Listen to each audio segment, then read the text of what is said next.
Alright, so continuing with the Minecraft related questions, there's quite a few more of these, so I hope you enjoyed the first set of them and I hope you're bearing with me.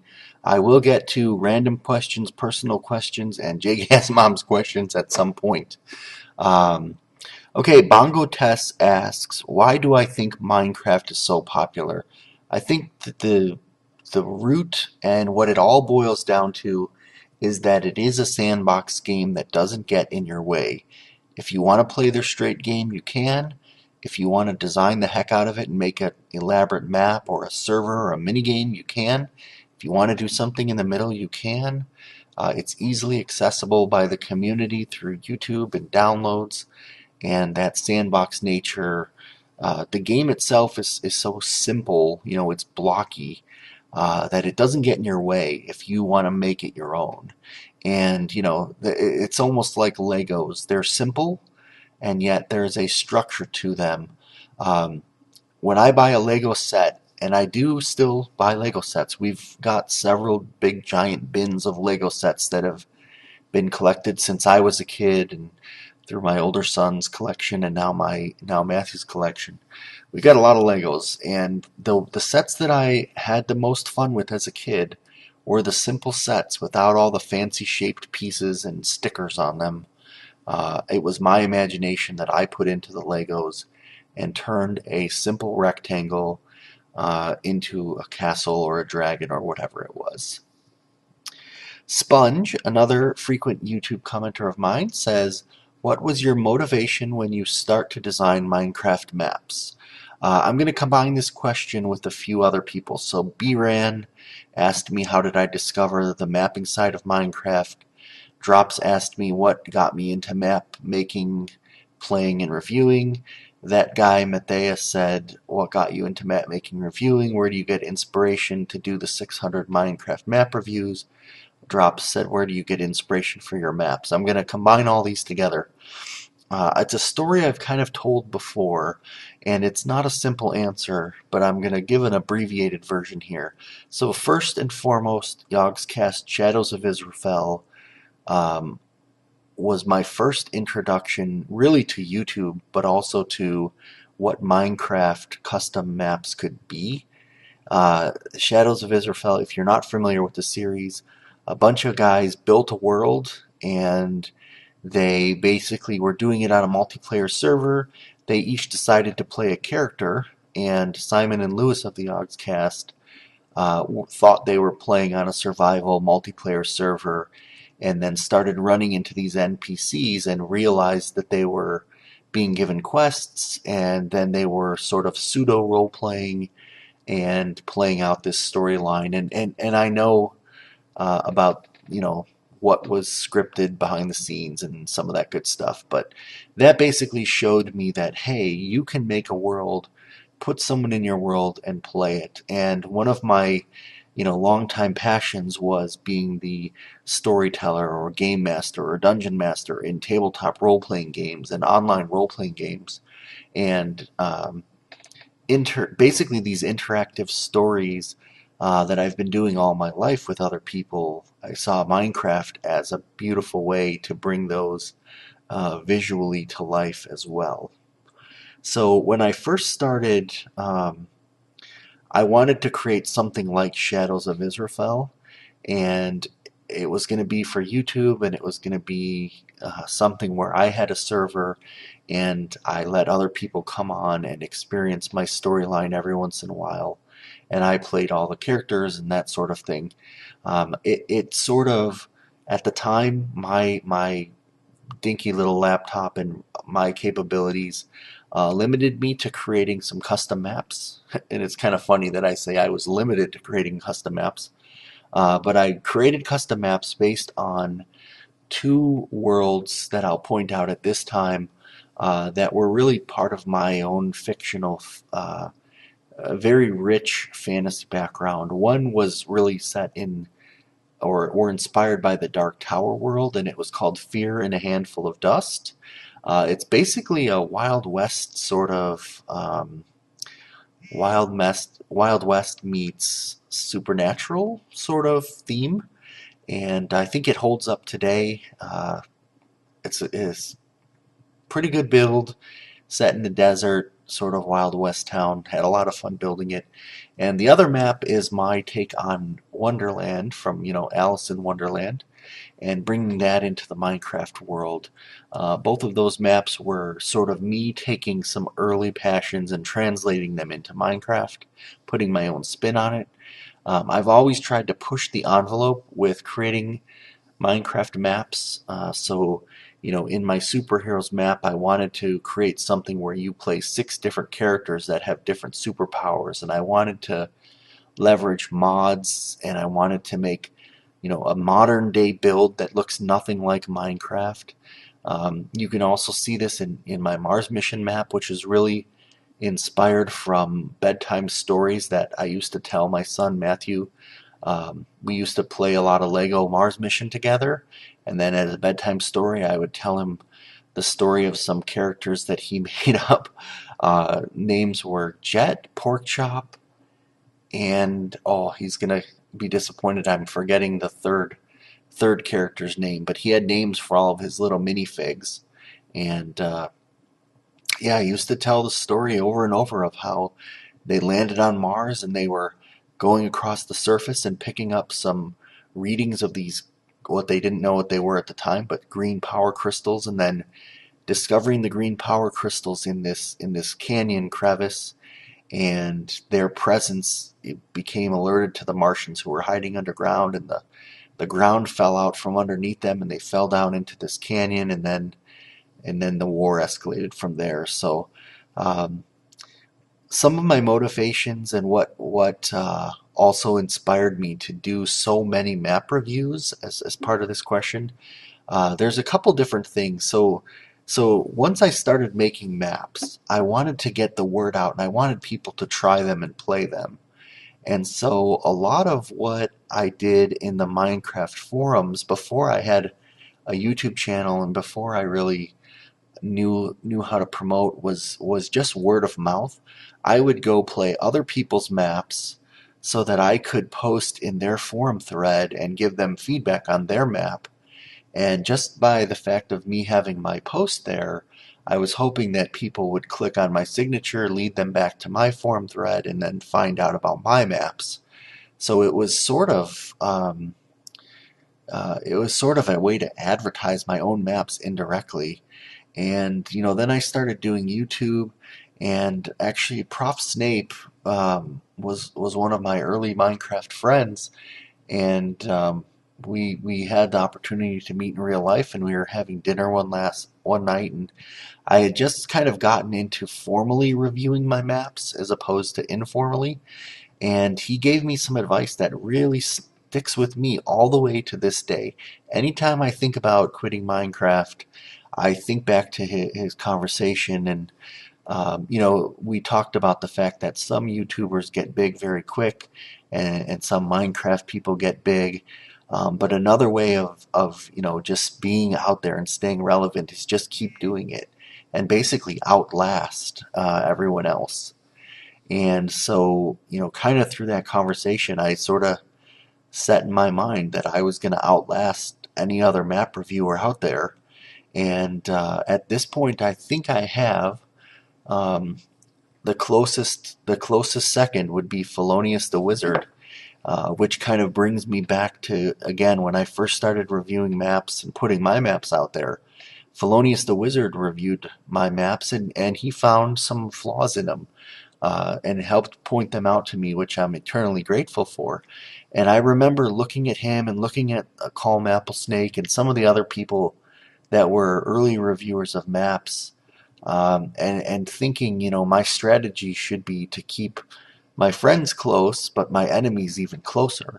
And so I need to play the maps that these other reviewers are playing, and then I need to get them into a discussion and keep them close to me and talk about map reviewing and why we review and how we review.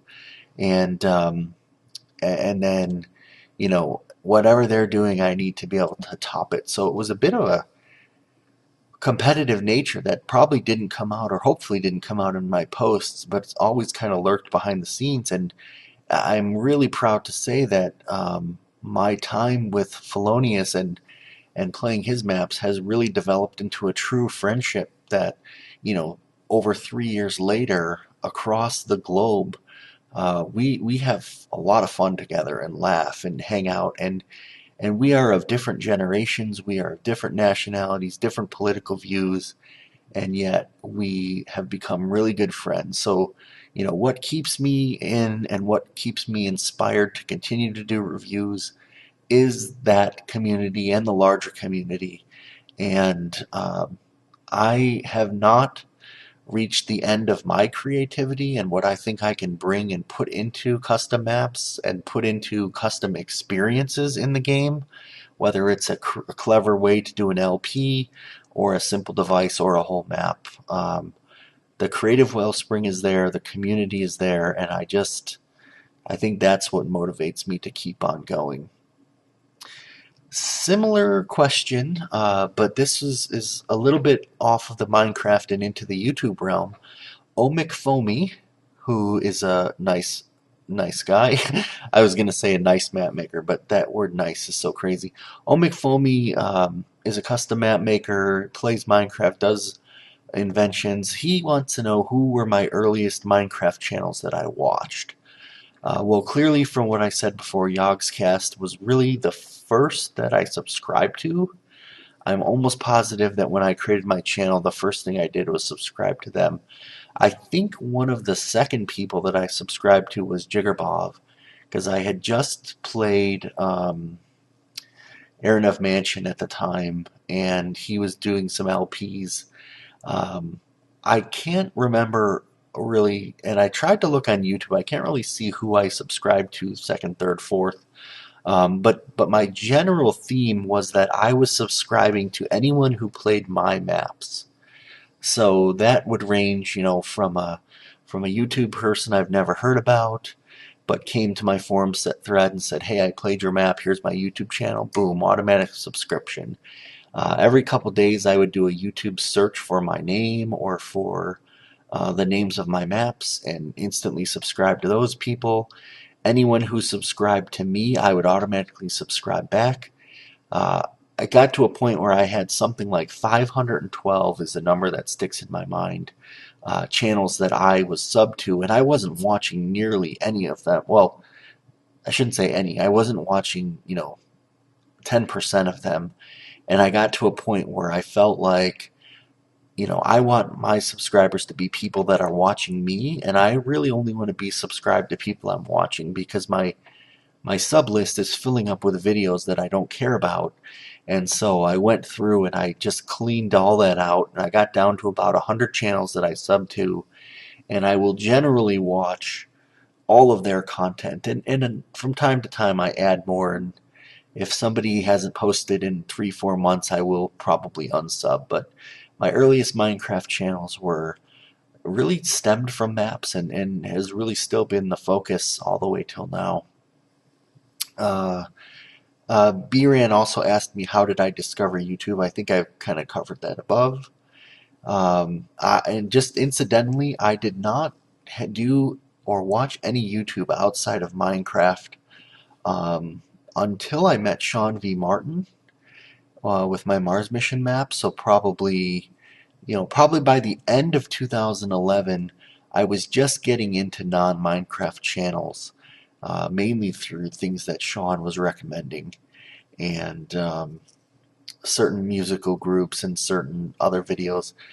You may or may not know this, especially if you're new to my channel. I have a separate YouTube channel as well as Minecraft. It's Obvious Obscure, OBVIOUS OBSCURE, all one word, Obvious Obscure, and that was my personal channel. My thought was that channel was going to be everything non-Minecraft. So there's video games out there, there's a lot of my poetry out there, there's a lot of just random thoughts, random questions, things like that. I don't post to it anymore. I've decided to condense and do everything on one channel, mainly just because I don't have time to maintain two, plus my son's channel. I do all the uploading for him. If you are curious about my other channel, Obvious Obscure, there's a lot of stuff over there There's a bunch of Nintendo stuff and other things, some Don't Starve, some other random stuff. FTL. Did I do FTL? Can't remember now. Drops asked me what got into YouTube. I kind of covered that with the Yogscast and the roleplay series idea. Um, but from a perspective outside of LP, what I really wanted to do is create trailers for my maps and behind the scenes videos for my maps and use it as an advertising tool. I didn't really see myself doing LP series, mainly because at the time I didn't have the right computer to do it. And then at some point, my channel changed to almost exclusively doing map content. Drops also asks, how long do I intend to make videos? I'll be honest, I mean, I've thought about this, and especially, in the context of your question, I don't really see any reason that I would ever stop making videos. I can see that someday I'm not going to be doing Minecraft anymore, but I've always been interested in podcasting and self-reflection, in creativity. I do a lot of stuff outside of Minecraft, creatively, and I also just like to do weird stuff. So, I mean, I could see me getting into other types of videos. I think if I had the right kind of camera and the right lighting, I would be doing a lot more um, vlogs and a lot more real life videos that are not related to gaming.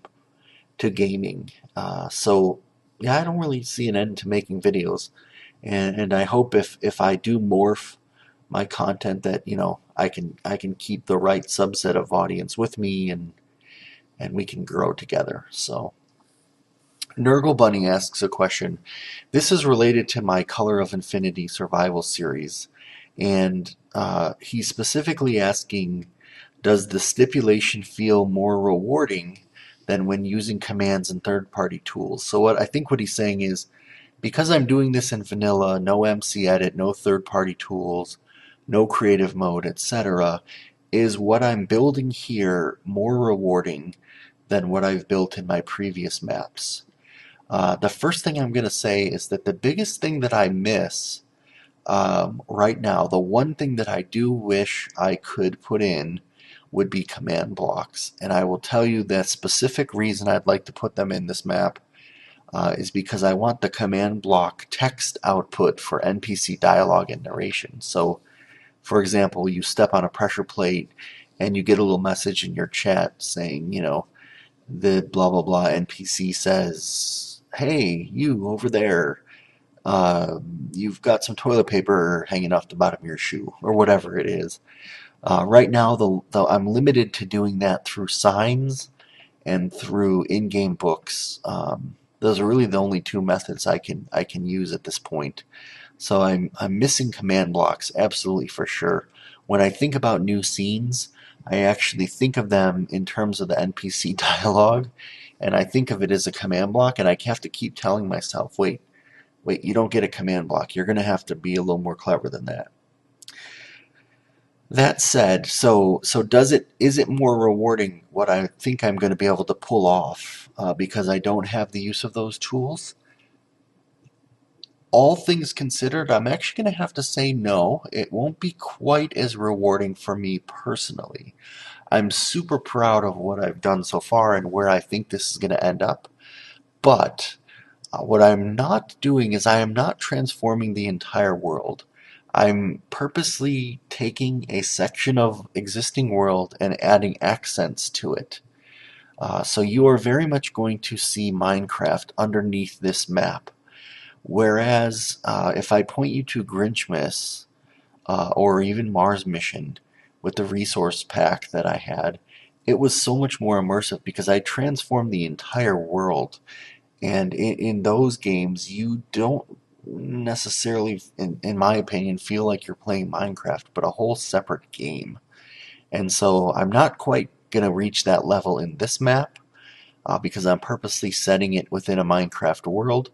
Um, so I think it's slightly less rewarding, but it is definitely more rewarding in other ways. And one of the biggest things I'm getting out of it is just that I'm having fun with survival mode, and I have a reason to play survival mode. Nurgle Bunny also asks, do you think the community takes map making tools for granted? It's hard to say. I honestly think that the subset of community that I interact with is well aware that they're map making tools and is properly wowed and properly reacting to what map makers do with the tools. I think a lot of players, though, when you say the community in general, I think they're they're confusing, or not confusing, but they don't really differentiate between, what's a server plugin on Hypixel versus what's truly in-game mechanics, um, versus meaning specific to map making tools. I don't think they really care. I think they love to be wowed, just like when you go to a movie and you watch special effects, unless you know something about film, uh, you know, whether it's a green screen effect, a practical effect, or a computer generated effect, as long as it looks cool, you may not care. And I think that's how most people are in video games. I don't think people study Minecraft. I don't think the general community studies Minecraft, how it's done. They just want to enjoy it. Uh, Gonna just do a couple more in this category. B-Rand says, what were you into before Minecraft? Well, I think the question is really, what was I not into? I've always been interested in common in the trending games, comics, basically art and entertainment of any sort. If I had to just name a couple things, the biggest video game, or what I spent the most amount of time in before Minecraft, was World of Warcraft.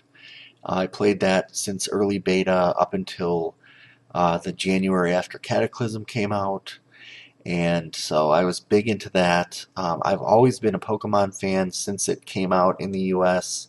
Literally, like, my older son and I got into it very early, um, which I think I talk about more on my Obvious Obscure channel. I've been into a ton of different MMOs. I used to go to a lot of conventions and play a lot of miniature games, card games. I've always been a huge Nintendo fan. I've been a huge tabletop, Dungeons and Dragons role playing game fan. Way more than just D&D, but that's the easiest one to cite.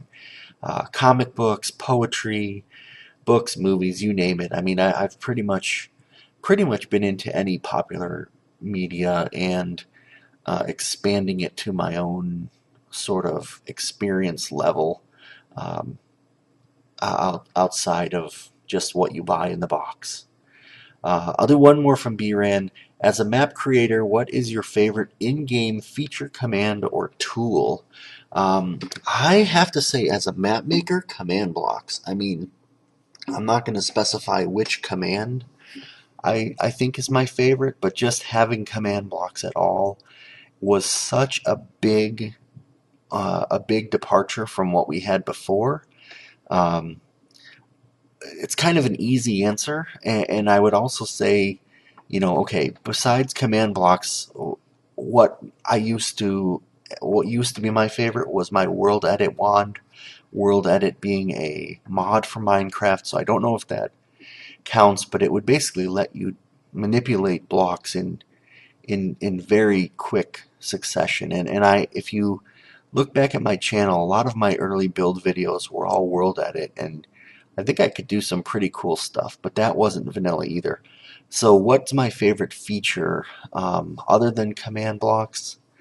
I don't know. I thought long and hard about this, and it might actually be item frames, because item frames let you display items, that up until introducing item frames, we really had no way of showing you anything other than blocks. And then, okay, I'll go back on my word. If you forced me to say which command is my favorite in game, there is so much that you can do.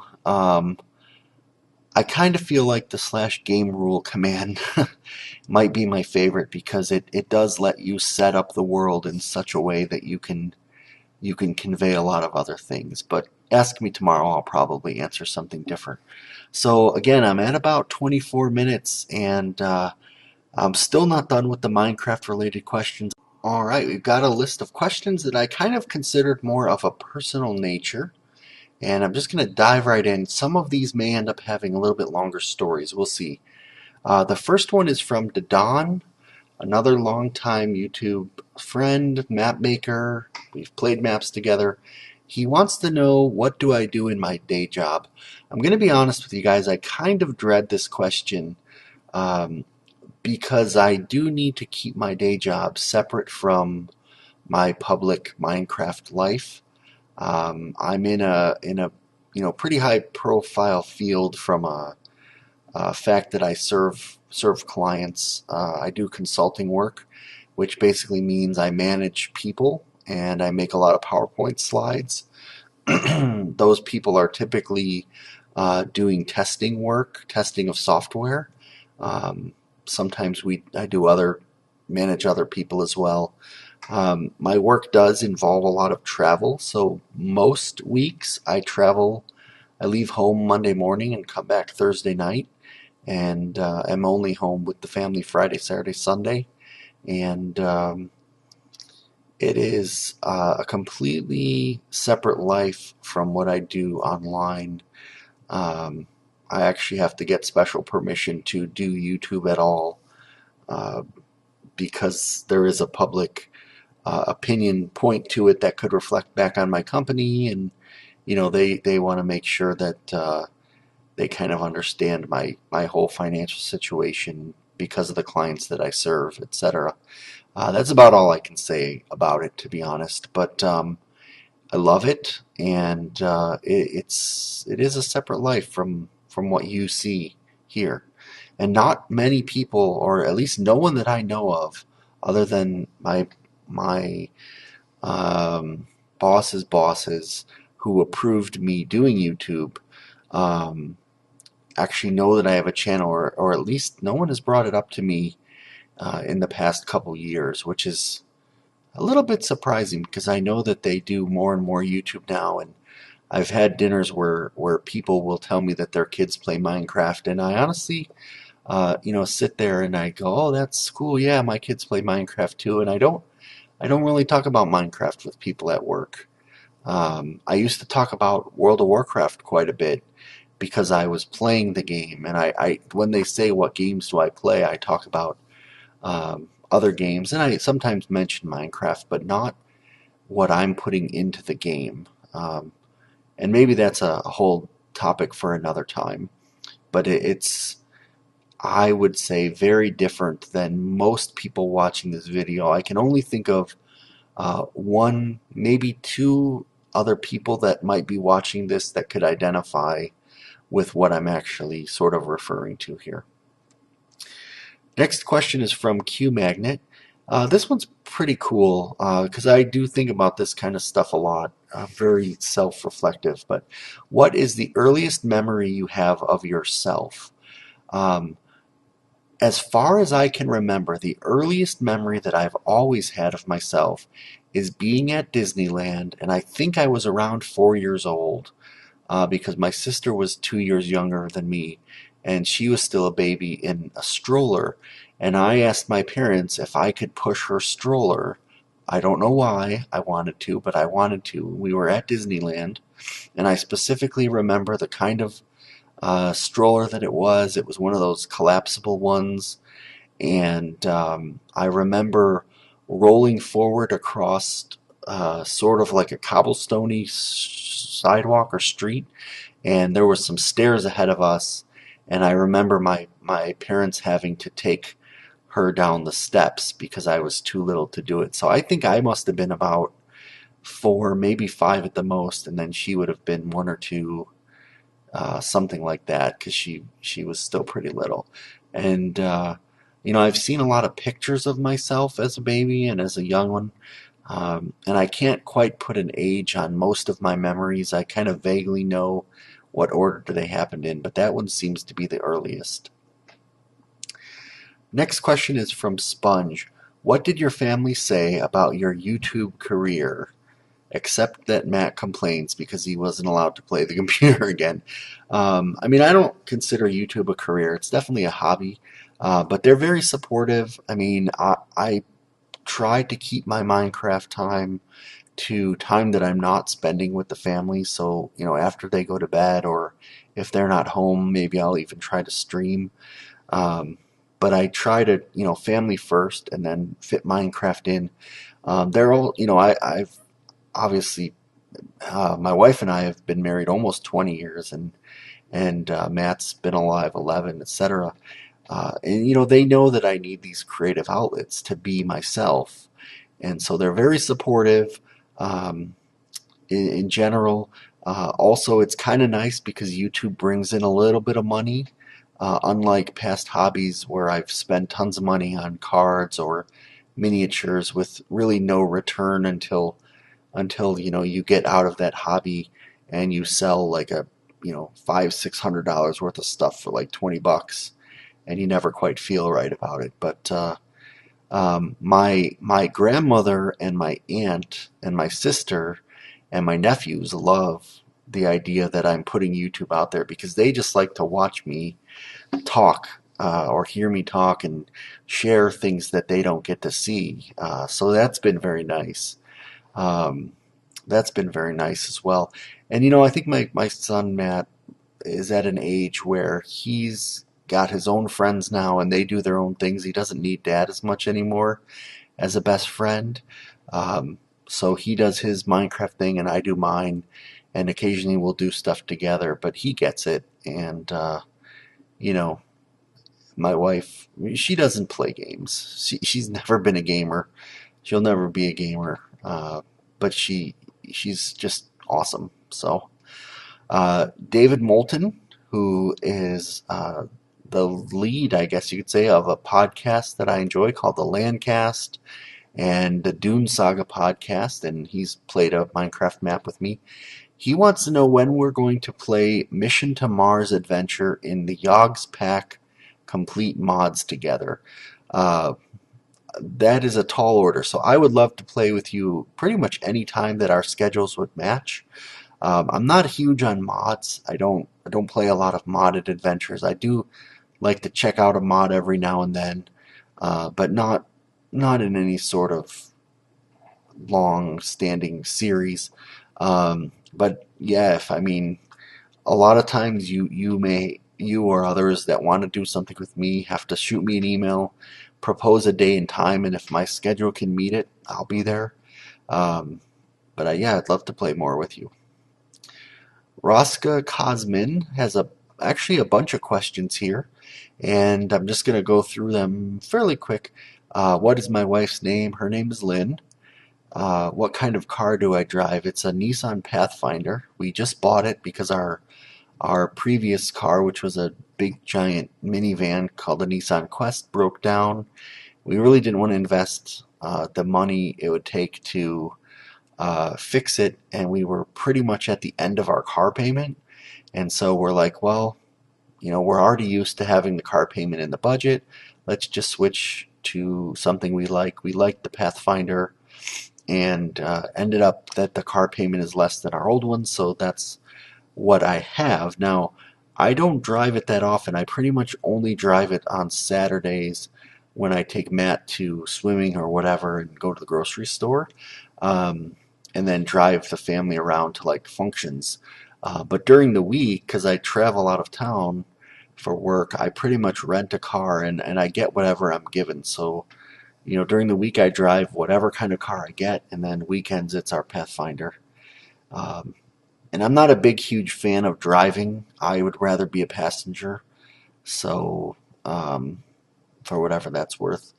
Raska also asks, do I watch TV? If so, how often? If not, why? I don't really watch TV anymore. I haven't watched TV really since the Seinfeld and Friends era. It's mainly just because of my schedule. If I have downtime, I'd rather be in front of the computer. I do download or stream a decent number of shows. Like I put them on my iPad and then I watch them on the plane, or I might watch them in my hotel room at night. But I like having the control of what I watch and not being in a situation where I watch whatever happens to be on or have to start at a certain time and stop at a certain time. I like, a recorded show, a DVR show that I can watch whenever. Uh, so what am I currently watching? I'll say Game of Thrones, Walking Dead. I'm really enjoying The Good Wife. Um, I was watching Justified, and I started watching this new series of 24. I'm just not getting into it. Probably forgetting a couple other shows. I'm watching Supernatural, uh, but again, these are all things that I pretty much will put on my iPad. Oh, and I'm trying to catch up on Boardwalk Empire. I binged the first two seasons of that, but I haven't had a chance to get back to it. But yeah, I don't really just sit and watch TV like I did when I was a kid. Have I ever heard of or watched the History Channel? Yeah, absolutely. I've seen quite a bit, especially as Matt was growing up. We watched a lot of um, space stuff, and I enjoy a good documentary now and then. Um, I think the History Channel had a series on what the world would be like after humans. I think it was the History Channel. I could be wrong. Could have been Sci-Fi or Discovery, but I enjoyed that series. Um, yeah, so Rosca also wants to know what genre of music do I listen to. Mostly alternative 90s music like Pearl Jam, Smashing Pumpkins, They Might Be Giants, Counting Crows. My favorite musical artist or group is Pearl Jam. I like Foo Fighters. I like Dave Matthews Band, but Pearl Jam's always been my number one since the first time I heard their album. Do I enjoy literature? If so, what kind? For sure. Sci-fi, fantasy, post-apocalyptic is my ultimate favorite. I most recently finished reading um, the Wool series by Hugh Howey. Fantastic post-apocalyptic series. I am currently reading the second book by Patrick Rothfuss.